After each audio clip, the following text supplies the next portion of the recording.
Hello everyone, welcome to the session. आप सभी का बहुत बहुत स्वागत है। एसबीआई पीओ 24-25 के लिए तैयारी कर रहे हैं, लेकिन समझ नहीं आ रहा कि प्रीलिम्स के अंदर क्वांट में कौन से टॉपिक टारगेट करूं। कभी मन करता है कि डीआई छोड़ दूं, किसी का मन करता है कि अर्थमेटिक को टच ना करूं, और किसी को दिक्कत है कैलकुलेशन में, तो स्पीड मैथ को छोड़ना चाह रहा है। लेकिन इन तीनों में कौन सा एक ऐसा कॉम्बिनेशन बनाया जाए कि सिर्फ लिमिटेड टॉपिक पे फोकस करके ही हम अपनी प्रिपरेशन को आगे बढ़ाएं और अच्छा स्कोर कर पाएं। तो इस वीडियो में आपको कंप्लीट इंफॉर्मेशन मिलेगी कि प्रीलिम्स में क्वांट के अंदर कौन से टॉपिक है जो हमें टारगेट करने चाहिए। ज्यादा नहीं बताऊंगा, 8 से 10 टॉपिक होंगे और स्कोर भी बहुत अच्छा आने वाला है। वीडियो में जुड़े रहना। चलो शुरू करते हैं। तो सबसे पहले अपना टारगेट स्कोर देखो। अब पैटर्न चेंज हो गया है, तो प्रीलिम्स में टोटल 30 क्वेश्चन होंगे, और अगर आप यहां 20 मिनिमम स्कोर करते हो तो आपका स्कोर ठीक ठाक रहेगा। 20 से अबव जितना भी स्कोर करोगे वो अच्छा स्कोर है, लेकिन मिनिमम 20 करना पड़ेगा दोस्त। वैकेंसीज कम है, कंपटीशन ज्यादा होगा, तो फाइट तो करनी है ना। तो अगर भीड़ में शामिल होना है और शामिल नहीं होना, उससे आगे निकलना है, तो स्कोर आपका मिनिमम क्वांट में 20+ होना चाहिए। अब उसके लिए करना क्या है, कौन से टॉपिक टारगेट करें। देखो ये पूरा सिलेबस है, ठीक है। अब पूरे सिलेबस में ये जो 3 टॉपिक हैं, ये स्पीड मैथ है आपका, ठीक है। तो स्पीड मैथ के 10 क्वेश्चन आते हैं पेपर में, और डीआई के पहले 15 क्वेश्चन आते थे, और डाटा सफिशिएंसी और अर्थमेटिक के मिला के 10 क्वेश्चन, तो ये 35 बनते थे। अब वो जो चेंज करने जा रहा है, वो यहां पे 15 की बजाय 10 क्वेश्चन पूछेगा, ठीक है। लेकिन डीआई एक कोई अलग से चैप्टर नहीं है दोस्त। डीआई आपके कुछ चैप्टर्स का एक समूह ही तो है, उन्हीं से मिलके तो बना है। ऐसा थोड़ा है कि डीआई कुछ अलग हो गया। तो इस पूरे सिलेबस को कवर कर सकते हो थ्रू दीज टॉपिक। तो ये आपके इंपॉर्टेंट टॉपिक हैं, ठीक है। सबसे पहले शुरुआत करें बेसिक फंडामेंटल से, ठीक है। बेसिक फंडामेंटल में क्या आता है कि आपको सब चीजें आनी चाहिए बेसिक, जैसे कि आपको जोड़ना, घटाना, multiply, divide, square, cube, square root, cube root, basic percentage, basic fraction, surds और इंडिसेस के रूल, ये आपको बेसिकली आना ही चाहिए। अगर आपको ये नहीं आता है तो आप क्वांट में आगे नहीं बढ़ पाओगे। क्यों? क्योंकि सिंपलीफिकेशन के क्वेश्चन इनके बिना सोल्व नहीं होंगे, नंबर सीरीज के लॉजिक इनके बिना समझ नहीं आएंगे, क्वाड्रेटिक इक्वेशन के रूट नहीं निकलेंगे। तो 10 क्वेश्चन तो स्पीड मैथ के ही आने हैं भाई, ठीक है। 10 क्वेश्चन, और इनके लिए बिना इनके काम नहीं चलेगा, ठीक है। उसके बाद परसेंटेज और रेशियो का सिर्फ बेसिक पार्ट कवर कर ले, ठीक है।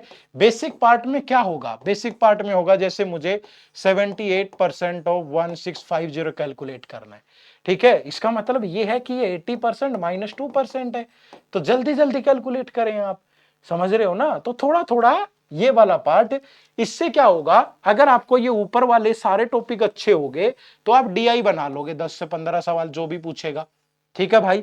और उसके बाद ये 4-5 टॉपिक पकड़ लो, बस इसमें पार्टनरशिप और एजिज और ऐड कर लेना, पार्टनरशिप और एजिज, ठीक है। बाकी सिर्फ ये टॉपिक फोकस कर लो आप अर्थमेटिक के। मतलब यार कुछ बच्चे सोचते हैं कि यार मैं डीआई छोड़ दूं। डीआई तो जान है, क्योंकि मेंस में डीआई ये सारा भाग नहीं सकते। कुछ बच्चों को लगता है कि अर्थमेटिक छोड़ दूं, छोड़ना नहीं है बच्चे, लिमिटेड कर दो दायरा, कुछ टॉपिक छोड़ दो, और ये टॉपिक अगर आपने कर लिए तो आपका ठीक ठाक स्कोर बन जाएगा। तो ये सारे टॉपिक आपके लिए इंपॉर्टेंट है प्री के लिए, और इन्हीं से मेंस का बेस भी बनेगा, तो इन पे काम आपको जरूर करना है, ठीक है भाई। बात समझ पाए? इसके बाद जो नेक्स्ट है कि प्रिपेयर कैसे करें, स्ट्रेटेजी क्या होनी चाहिए। तो पहली स्ट्रेटेजी तो क्या है भाई, कि प्री और मेंस दोनों को ध्यान में रख के तैयारी करो। ऐसा नहीं है, प्री को तो टारगेट करना ही है 100%, लेकिन जो टॉपिक हम पढ़ रहे हैं ना, उसके लिए मेंस के कंसेप्ट भी क्लियर हो जाएं, ठीक है। अब प्री में 2 तिया 6 होता है, 2 3 जा 6, मेंस में क्या होगा, 2 तिया 6 ही होगा भाई, समझ रहे हो ना। तो जब पढ़ो तो ऐसी कमांड हो टॉपिक पे, आपको पता हो कि प्रॉफिट एंड लॉस में एसपी सीपी में रिलेशन ये बनता है, डिस्काउंट एमआरपी में ये बनता है, सीपी एमआरपी में ये बनता है, मेंस में चेंज थोड़ा हो जाएगा, समझ रहे हो ना। तो बेसिक कंसेप्ट बहुत अच्छा करे, तो मेंस का कंसेप्ट अच्छा करना है, प्रीलिम्स को 100% प्रिपेयर करना है, ठीक है। और उसके बाद बेसिक से शुरू करना है। किस बच्चों को लगता है कि नहीं मैं तो सीधा मॉक टेस्ट ही दूंगा, फेल हो जाओगे दोस्त, ठीक है। बेसिक से शुरू करें, पहले बेसिक फंडामेंटल जो मैंने आपको बताए हैं, गुणा जोड़ भाग ये वो सारी चीजें आपको पता हो, ठीक है। उसके बाद फिर हर एक टॉपिक पे कंसेप्ट और ट्रिक्स बहुत जरूरी है। कंसेप्ट और ट्रिक्स अननेसेसरी नहीं, इंस्टाग्राम वाली ट्रिक नहीं चलेंगी, आपकी जेन्युइन ट्रिक होनी चाहिए। कुछ भी जल्दी कैलकुलेट करने के लिए बहुत सारी ट्रिक्स हैं।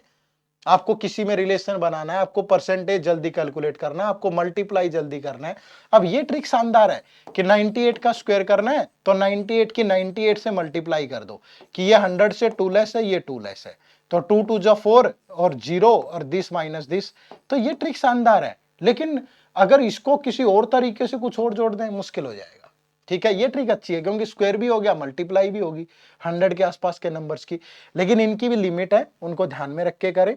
परसेंटेज वगैरह पे अच्छा काम करें, कंसेप्ट और ट्रिक दोनों को बेहतर बनाएं। ठीक है, और उसके बाद फिर प्रैक्टिस। ठीक है, और प्रैक्टिस का एक ही जरिया है भाई, स्किप मत करो, प्रोसेस फॉलो करो। किसी भी टॉपिक के पहली ट्रिक और कंसेप्ट क्लियर कर लो। ठीक है, ट्रिक और कंसेप्ट अच्छे से क्लियर कर लो, फिर उस पे टॉपिक वाइज कम से कम 50 से 100 सवाल प्रैक्टिस करो, और उसके बाद फिर जब सारे टॉपिक कंप्लीट हो जाए तो सेक्शन वाइज प्रैक्टिस करो, सेक्शनल, और फिर फुल लेंथ पे जाओ। ठीक है, ये अगर प्रोसेस फॉलो करोगे तो आपके लिए आसान रहेगा। ठीक है, क्योंकि चीजें जमेंगी, लगातार आप धीरे धीरे आगे बढ़ोगे। एकदम से छलांग लगाओगे तो मांसपेशियों में खिंचाव आ जाएगा, फ्रैक्चर होने की संभावना है। ठीक है, तो ये चीज आपको ध्यान में रखनी है। और कहां से प्रिपेयर कर सकते हो क्वांट, वो भी फ्री, बिल्कुल सारे लेक्चर फ्री, प्री टारगेटेड सारे। ये हमारे चैनल पे जाओ, math free complete online classes for SBI PO, जाकर के बिल्कुल बेसिक से जो मैंने बातें बताई हैं वो सारी है इस प्लेलिस्ट में, सब की सब, टोटली ट्रिक्स भी कंसेप्ट भी, इसको फॉलो कर लो। ठीक है, पहले लेक्चर से देखना शुरू करो, आपको मजा आ जाएगा एक सीक्वेंस में। और प्रैक्टिस करने के लिए ये 2 टेस्ट सीरीज है हमारी। ठीक है, ये एसबीआई प्योर क्लर्क की टेस्ट सीरीज है, ये एसबीआई पीओ की टेस्ट सीरीज है। बेशुमार इनके अंदर क्वेश्चन है, chapter wise, sectional, full length, PYQ, सब कुछ है। ठीक है, करंट अफेयर के एमसीक्यूज भी है, तो आप दोनों में से किसी में भी इनरोल कर सकते हो।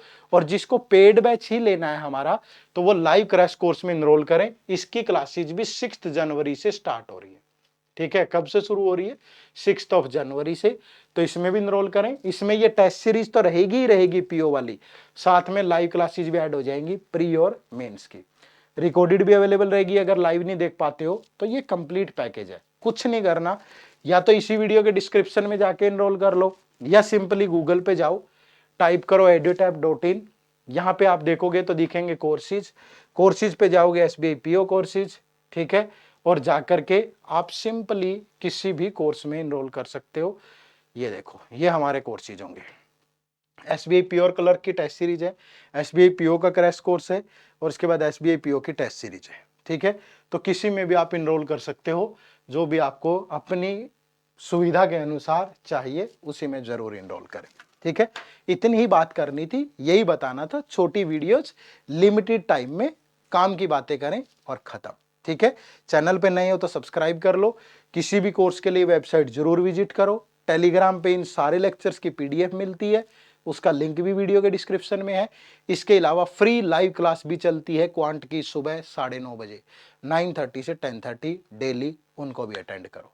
आप सबका बहुत बहुत शुक्रिया, थैंक यू वेरी मच। जय हिंद, जय भारत।